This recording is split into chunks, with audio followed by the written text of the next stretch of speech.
Just feet away from making a major mistake. It nearly demolished the wrong tornado-damaged house in North St. Louis.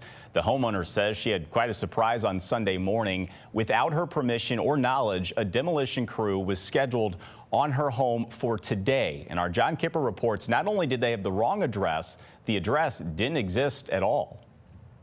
While driving to church Sunday morning, Terri Owens went to check in on her tornado-damaged property. They came within less than a yard of my second floor window. And found a bulldozer in her front yard. When I saw the bulldozer in my yard, well, I didn't make it to church.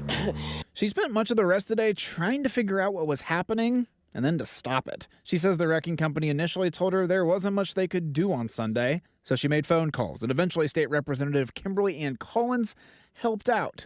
Owens saying if it wasn't for her... Well, you probably would have been looking at a lot today, right now. I could at least get some sleep last night, and I didn't have to post up. But the question remains, how could this happen? Her home was deemed unlivable after the May 16th tornado, and she is legally unable to even go inside right now. Everything I own is in there because it's red tag. You have to get authorization. She's working with the city's St. Louis Recovery Office to determine whether the city can help pay to repair the home or pay to knock it down. And they stated there was nothing else I can do. They're still meeting about it, and they will let me know. And so while Owens doesn't know if the home will come down, her home address ended up on a demolition contract. But if you look closely at that contract, the work was to be done at 4505 St. Louis Avenue, and then stating AKA 2901 North Taylor, which is Owens' address. The problem is, according to city records, the 4505 property does not exist at all and has no relation to Owens' property.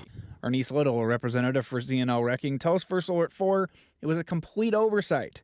And we asked the city how a demolition permit got approved. City Hall is now looking into how the screw-up happened and trying to make sure it's not repeated.